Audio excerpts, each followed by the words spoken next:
Above us, something's coming. Watch out!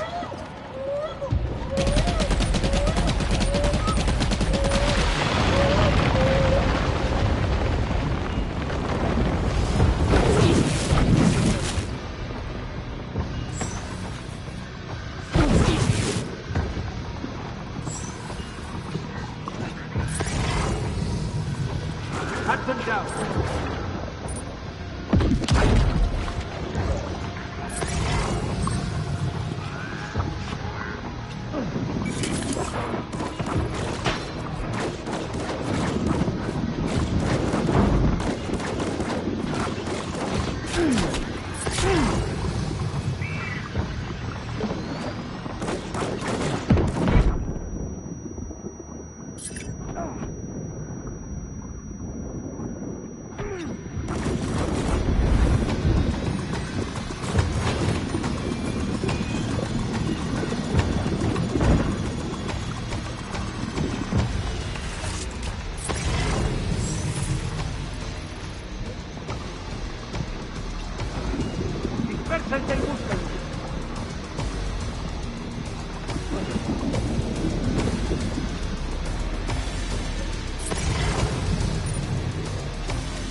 are a real nuisance.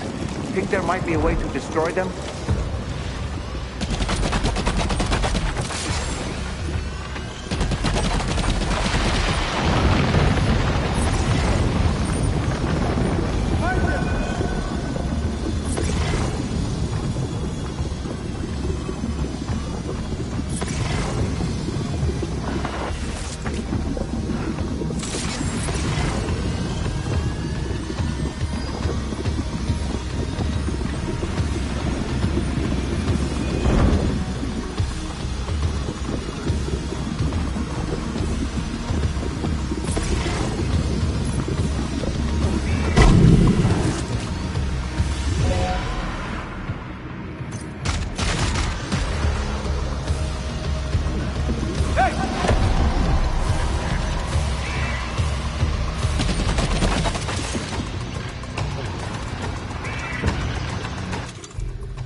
Wake up, Sam! Don't leave me here alone!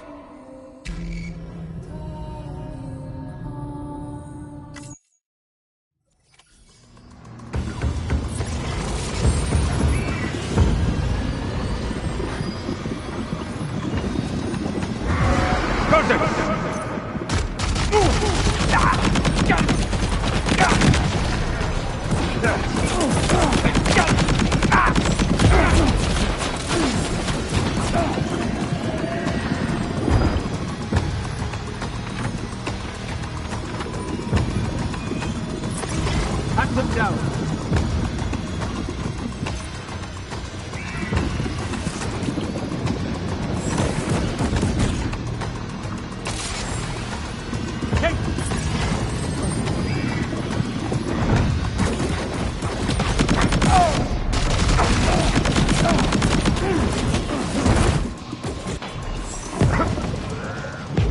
Fuck, something's coming. Watch out!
Questa ti mette a posto.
real nuisance. Think there might be a way to destroy them?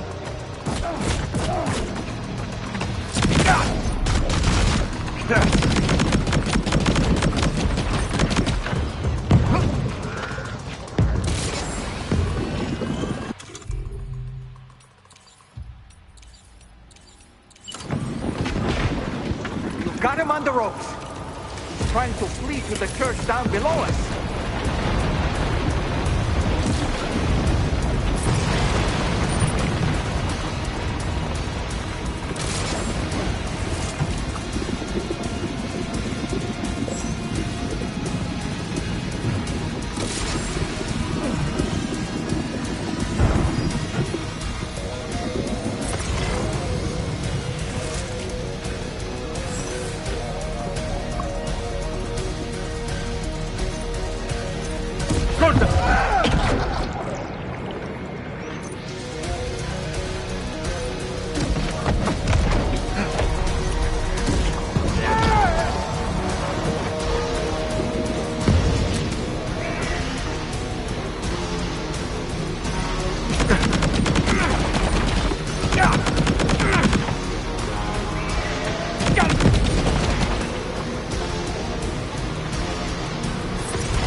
Wake up, Sam! Don't leave me here alone!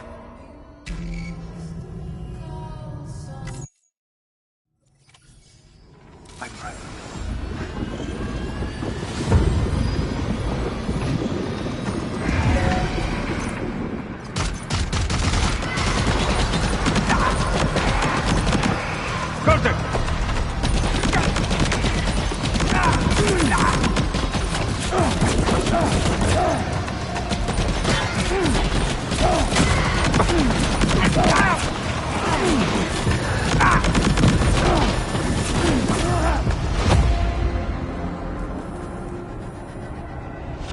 Sam!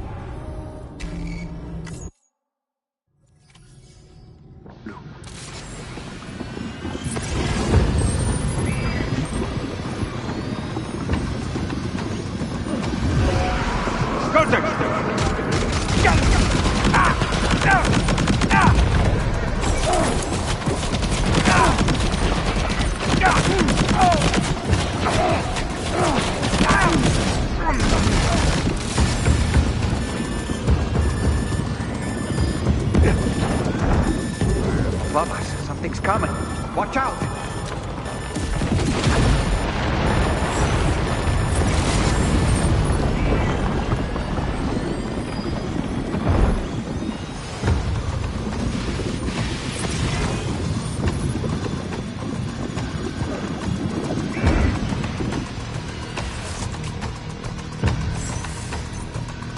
Find him!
Ice pillars are a real nuisance.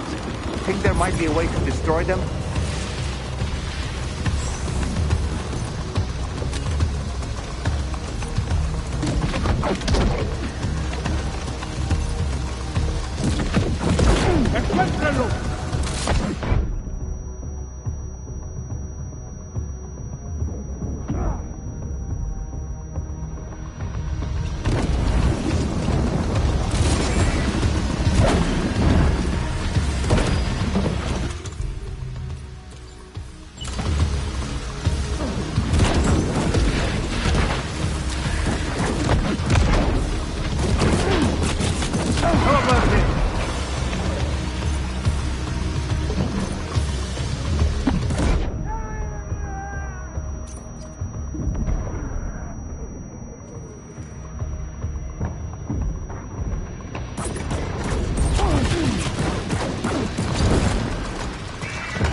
Got him on the ropes.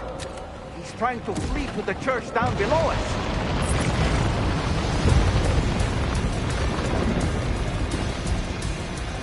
Hey, Laura, how about this?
recognize his face?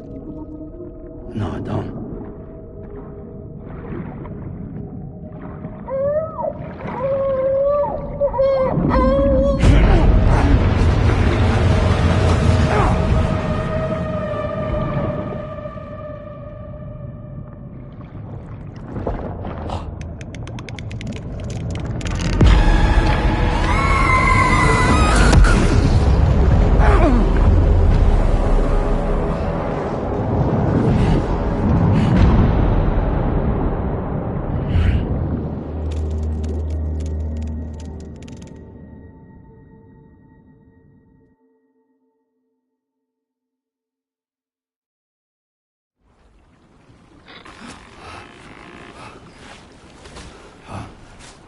Sam, do you read me? Come in, Sam. Come in. We were whisked away to that strange place again. What? We only lost you for a few seconds. And time must flow differently over there, like on the beach. Well, glad you're all right. The tar currents seem to have settled down, so we'll be able to surface there shortly. Just sit tight, okay?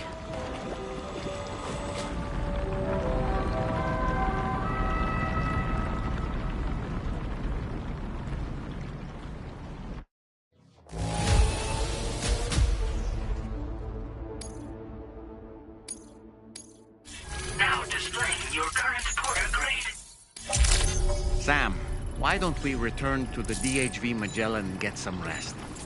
You can ask Fragile to look into that card you obtained as well. Seems all the possessions you had earlier are in that open space over there. Please take measures to withstand the heat. Feel good.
Sam, we've uncovered some new information about that ID card you brought back. I'll give you the details on the bridge. Hey, Brenda. Anything? Not at all. What's up?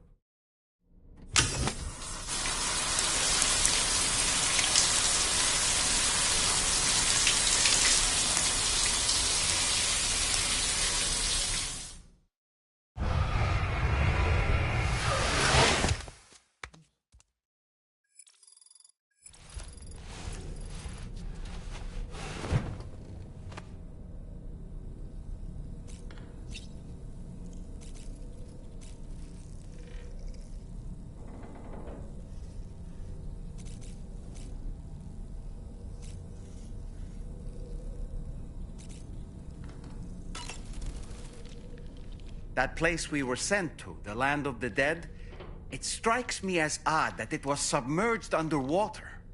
And did you see those columns of ice, the ones descending from the surface all the way to the floor? Afterwards, I realized what they reminded me of. The columns were reminiscent of a phenomenon known as brinicles. When seawater freezes and turns to ice, salt concentrates are released into the surrounding water. This brine is heavier than the water around it due to its higher density. It therefore sinks deeper into the ocean. As it flows towards the ocean floor, its lower temperature results in the formation of ice. And as this process continues, it can produce column-like ice structures. Any living creatures unfortunate enough to become entangled in these can be frozen solid. Little wonder they're called icicles of death.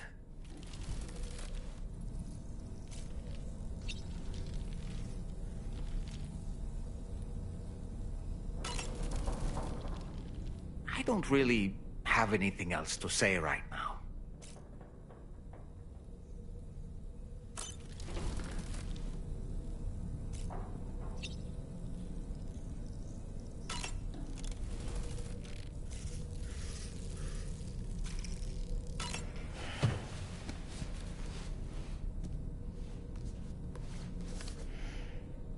Certain parallels can be drawn between Captain Ahab's pursuit and the Prometheus myth.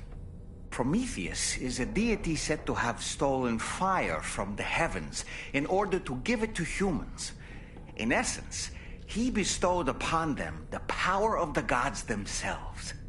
This power manifested as technology. Humans crafted tools, and with them brought nature to heal and built great civilizations.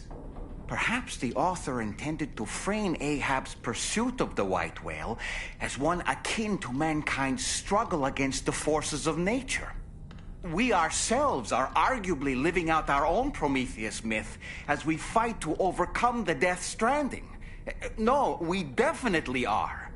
And we're not about to lose.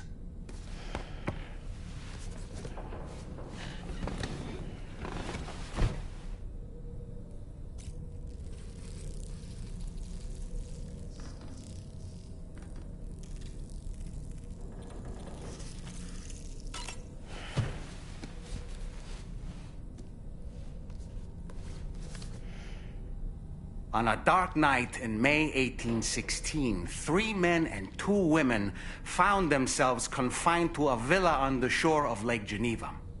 A catastrophic volcanic eruption had wrought havoc on the global climate, and a relentless rain hammered down outside. With little else to do, the occupants of the villa decided to compose ghost stories. And it was on this fateful night that a woman named Mary penned what would become Frankenstein. Mary, who was only 18 years of age, had already lived a tumultuous life. She was engaged in an affair with the poet Percy Bysshe Shelley at the time, whom she would later go on to marry. A dramatic retelling of these events was committed to film prior to the Death Stranding. Titled Mary Shelley, it stars Elle Fanning in the lead role. Now, where have I heard that name before?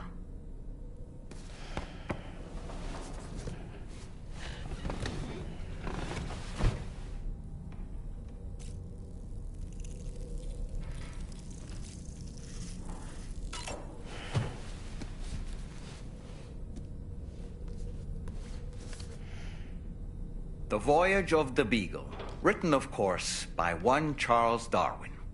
Speaking of which, before the Death Stranding, there was a city in the northern part of Australia called Darwin, named as such after the Beagle made a brief stop there. Darwin was able to devote so much time and effort to his research of evolution because he enjoyed the support of the elite, specifically the Wedgwood family, pottery makers to the royal household. In fact, Darwin's maternal grandfather was the founder of Wedgwood. You can't get a better patron than that, now can you? I suppose if you think about it, Wedgwood was to Darwin as Charlie is to us.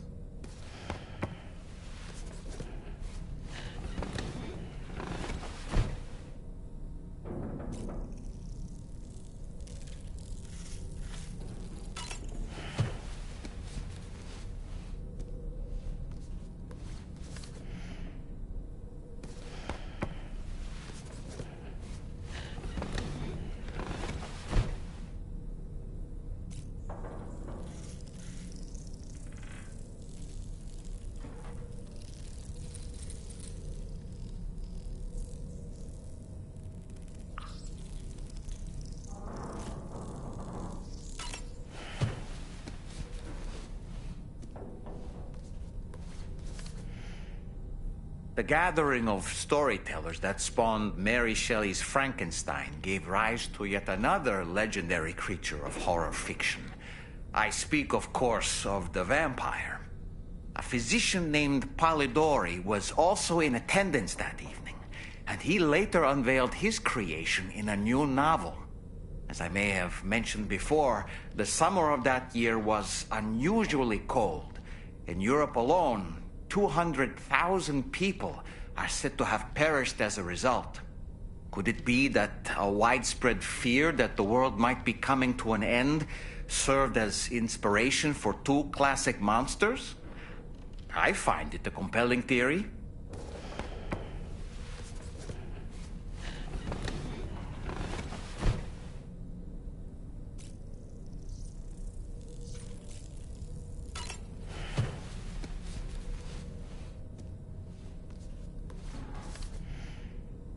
Apparently, Darwin always had a strong interest in geology. He was fascinated by the way continents and landforms change, leading to the creation of new habitats for organisms. This led him to surmise that organisms adapted to their new environments in order to thrive. And that logic eventually became the basis of his theory of evolution. The world around us continues to change, even now. The continents are in flux due to the shifting tar currents and the emergence of plate gates. Is it possible these changes might also spur life to develop and adapt in unforeseen ways?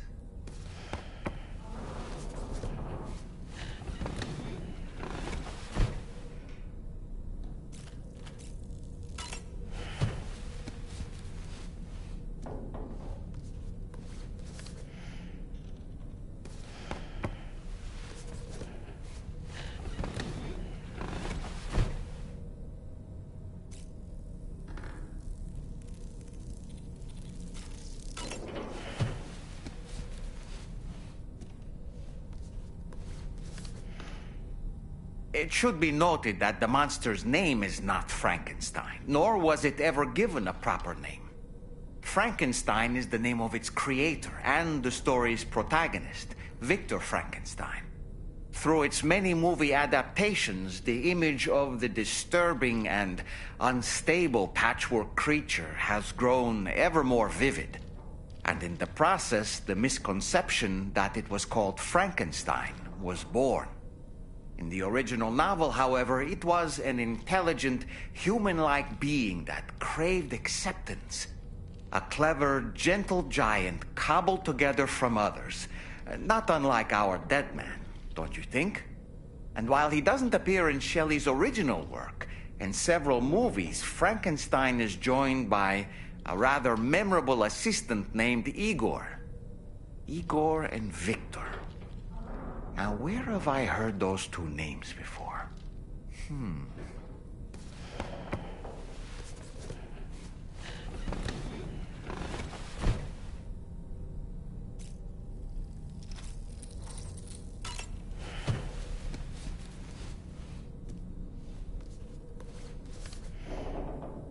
Oh, reading that one again, are we? It must be quite the page-turner. The HMS Beagle, which was instrumental in Darwin's development of his theory of evolution, eventually came to symbolize adventures and explorers of new worlds. Spaceships in science fiction novels would bear the name, as well as actual ships developed in real life. You know, Sam, when our Australian journey is finally complete, we could ask Charlie to build us our own personal vessel. Yes, we should. Let's do that. It'll be fun. It goes without saying that we'll have to call it the Beagle. Oh, and you must let me be the captain, all right? I won't budge on this. I refuse.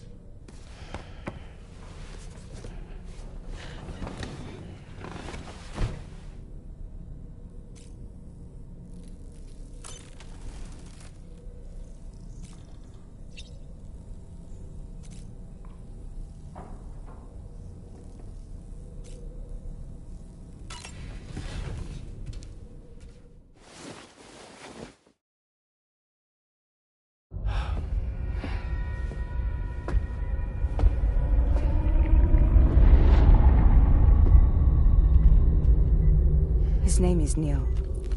Neil Vanna. Neil Vanna? Oh, here I thought he said Nirvana. There must still be tar in my ears. It seems that the ID card you brought back belonged to the man himself. Charlie helped me dig up the details. The card was issued by Bridges years ago, when the chiral network was still being developed. Records confirm that Vanna has been dead for some time. So he was a member of Bridges? No, it doesn't look like he was. Vanna was a porter contracted by Bridges to handle jobs with special requirements. Like all of you, he was a doom sufferer who leveraged his abilities. A top-notch porter by all accounts. He worked the Mexican border. Brought over all kinds of useful stuff. Ostensibly, resources and medical supplies.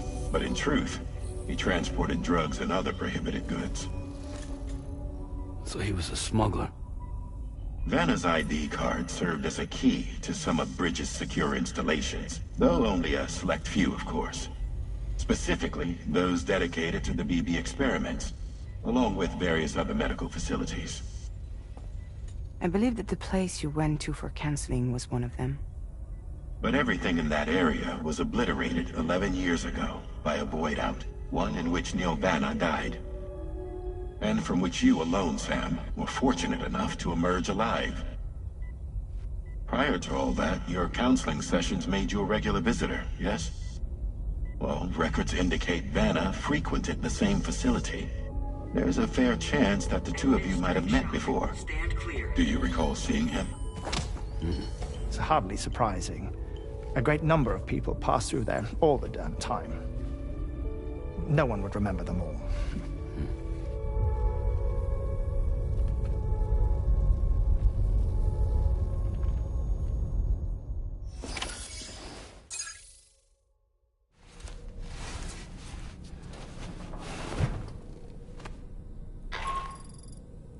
Sam, it's Charlie. We've received your next assignment. This main order can be undertaken by accessing the delivery terminal at East Fort Knott. While you attend to that, we'll continue our investigation into Neil Vanna. I'll keep you posted.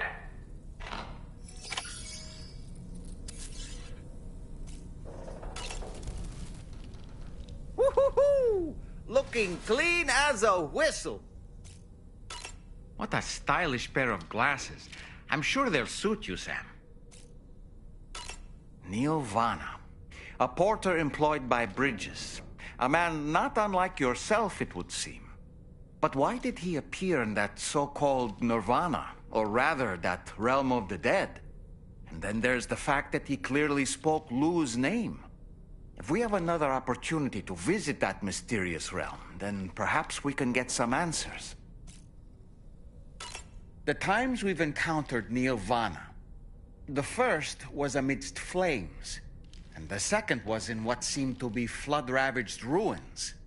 Now, I believe that you were previously transported to a realm not unlike a battlefield. The places we found ourselves in are similar in that they were the sites of disasters. This is just a theory, but it could be the case that what we've seen is a reflection of Neil's mental state. He may have been a first-hand witness to a terrible tragedy which left a lasting mark on him. I don't really have anything else to say right now.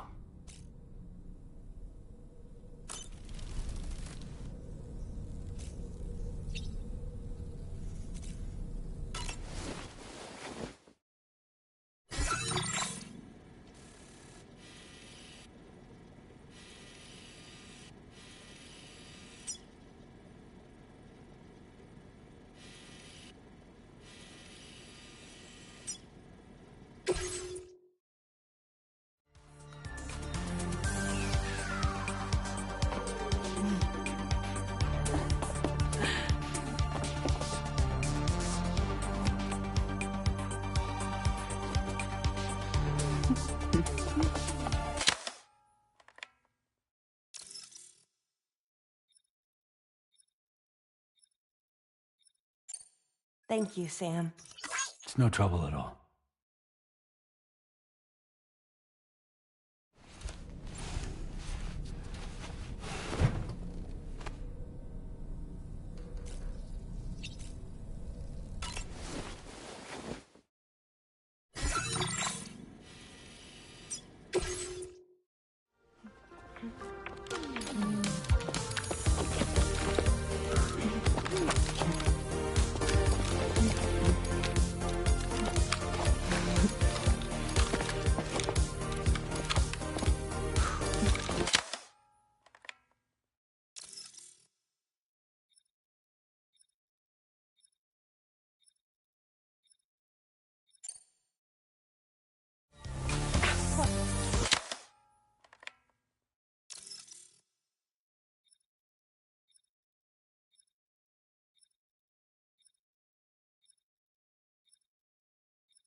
Thank you, Sam.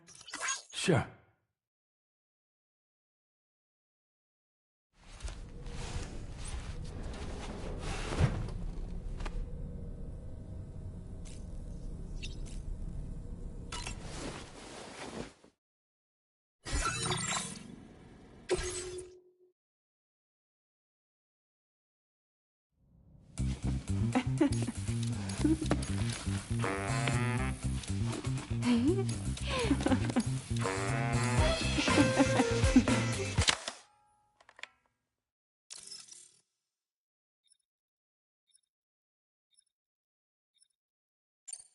Thank you, Sam.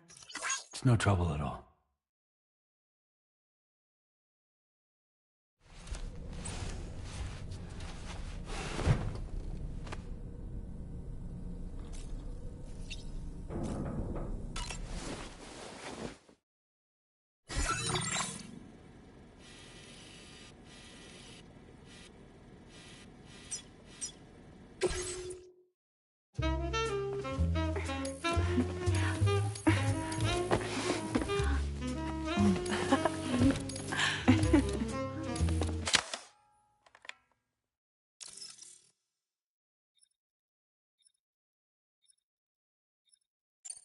Thank you, Sam. Sure.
By the way, Sam, you saw Tomorrow with the apples in the corridor, right? It seems she was training, trying to gain more control over her temporal abilities. Taking green unripened apples and attempting to age them until they're red and ready to eat. But she's still having trouble getting it just right. She's taking it too far and making them rotten. There's no need to rush things. She'll get the hang of it soon enough.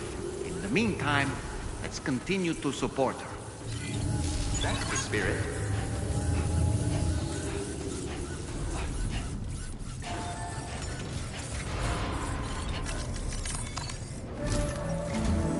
From this location, you should be able to see some snow-capped mountains, Sam.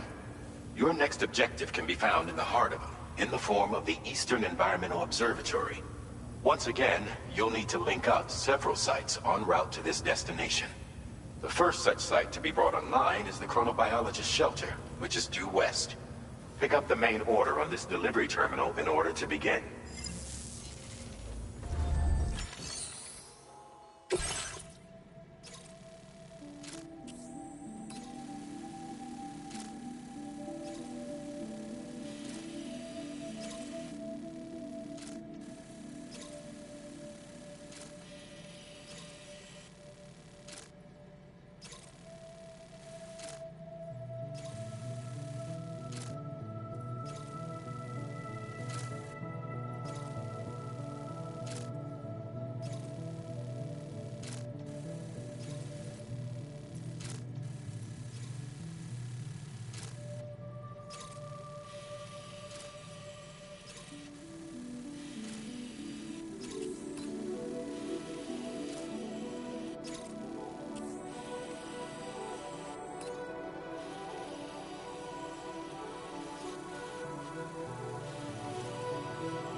Order accepted.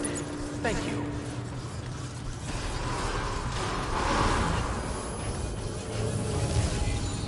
Please give it your all.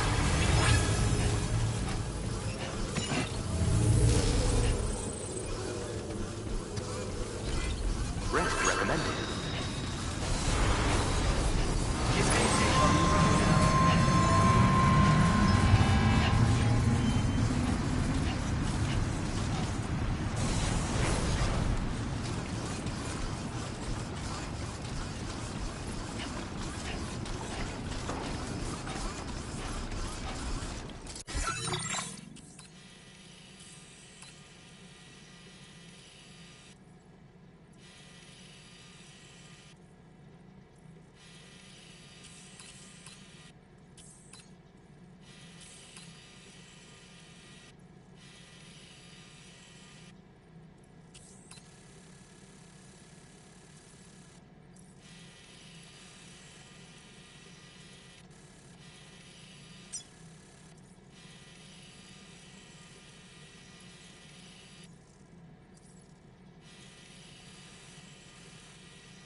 Can anybody hear me?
Somebody lend me a hand!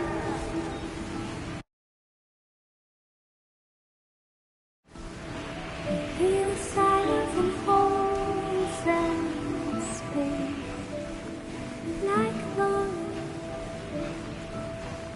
heavy whisper and sing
Access the delivery terminal to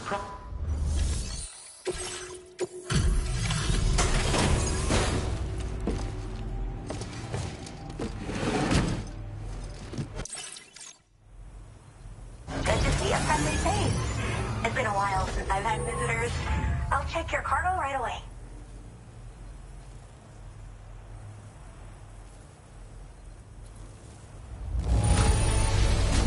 Much better than I could have hoped for. How did you even manage to keep it in such good condition? Oh, wow, you found this? What a relief. I was all but... I should have no trouble. All right. Use your Cupid to connect...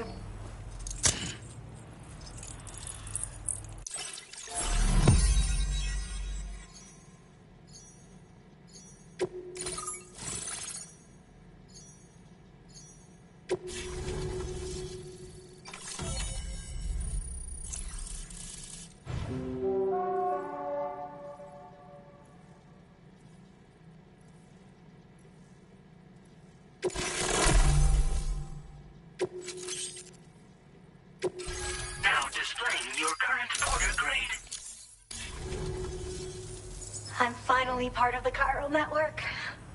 I've been looking forward to this moment. I should be able to conduct research at a faster pace than ever. Please accept this by way of thanks.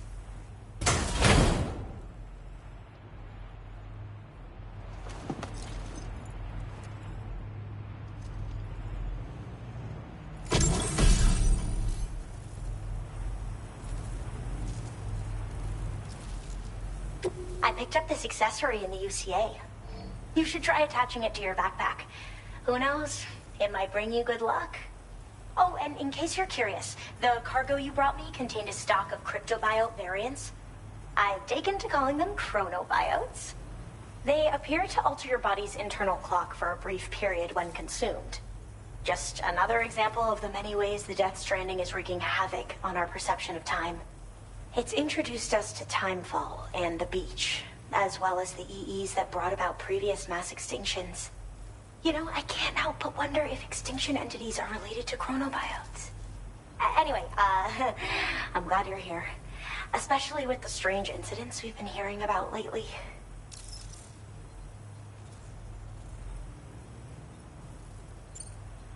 Well, the porter who used to come through here was attacked by something. It was bad enough that they gave up doing delivery work for good. They still managed to deliver my last shipment, but it was covered with strange dents and markings. When I asked what had happened, they just said it was the work of the Headless Rider. People have been talking about the Rider for a while, actually. And there's this guy not far from here who's dedicated to studying strange mysteries like that. I sent him some details, and he said he'd need to ask around for someone to lend him a hand. You should keep your eyes peeled for trouble. And who knows? I just hope we can get to the bottom of things sooner rather than later. Thanks again, and take care. Well done, Sam. By the way, we have info on Nilvana to share. Could you join me on the bridge? Order completed.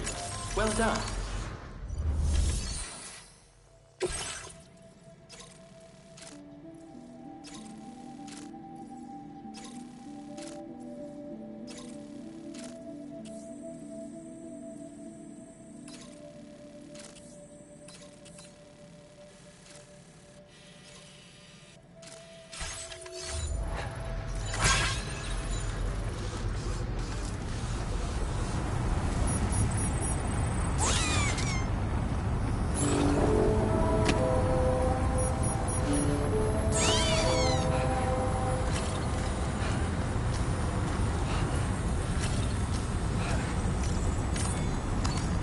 Break time. No arguments here.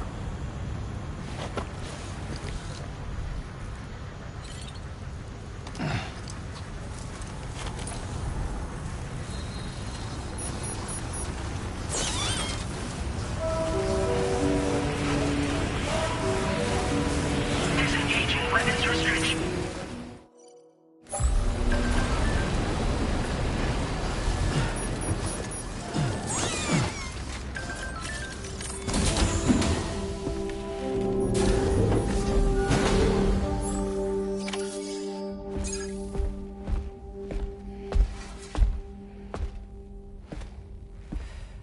We managed to learn a few more things about Nilvana.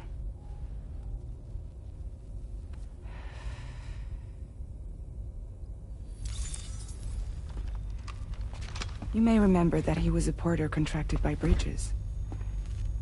That's what we told you before.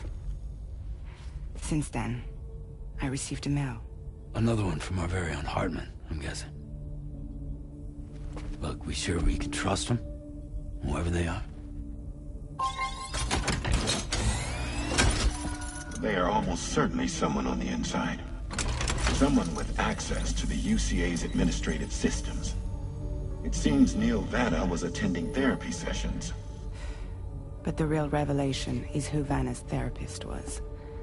Charlie, can you please explain? A specialist who worked with other doomed sufferers, including one Sam Bridges. She was your therapist and your partner. Lucy? Neil Vanna's name was on her client list. Right there in black and white. That's crazy. We also uncovered a photo you should see.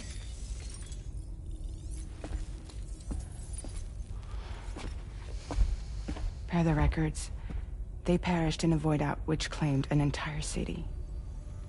A void out only you survived, Sam. Lucy was pregnant at the time.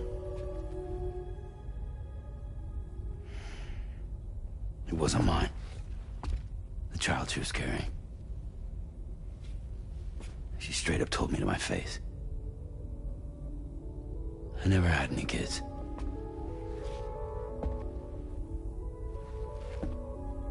She was just my shrink, helping me to work through my often phobia. That's all she ever was to me.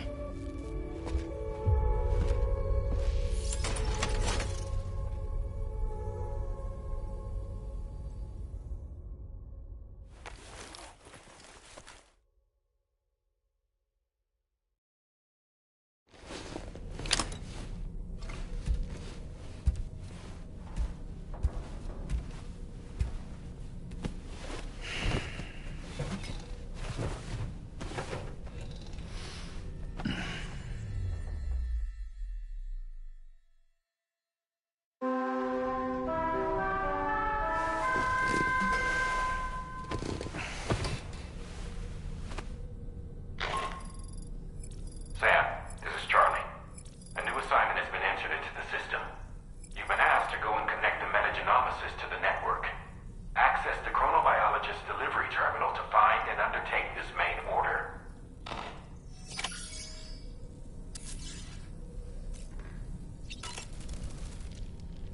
You slept well, yes? And you'll only need a short break before we can get to work. Sam, been a while since you had a proper shower, wouldn't you say?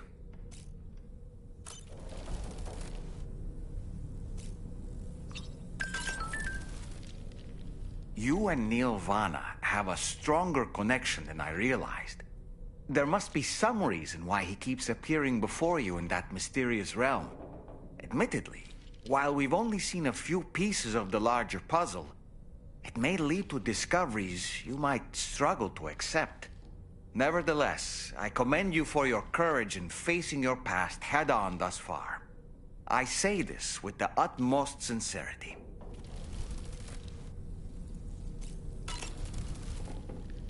When you consume a chronobiote, your perception of the world around you dramatically slows down for a brief period. It's not hard to imagine why that'd be beneficial in the middle of a fight. You'd have a much easier time lining up your shots, and you'd see enemy attacks coming long before they had a chance to hit you. I'm reminded of the difference in the passage of time experienced when we're on the beach.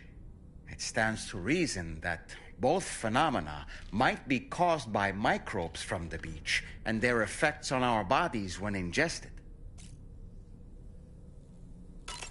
I don't really have anything else to say right now.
remember me.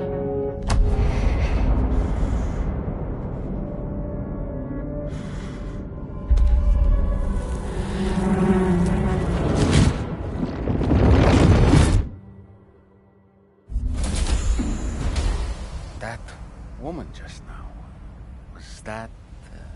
Lucy. That was Lucy. Ah, yes.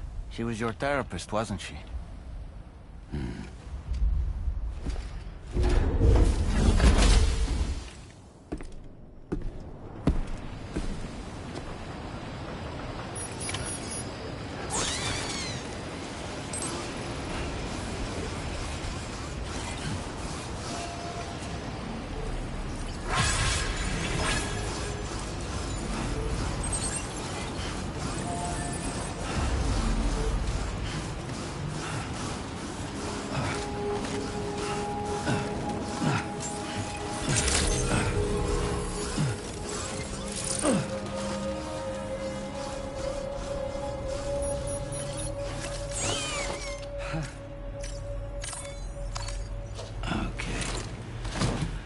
Let's just sit here for a second.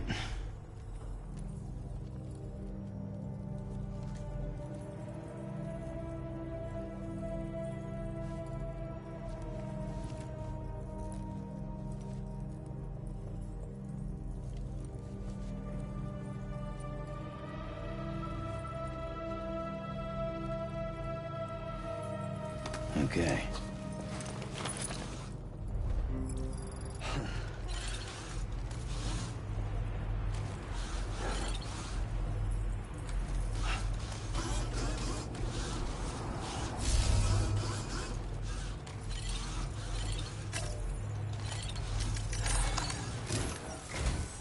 Ooh, just the man I've been waiting for.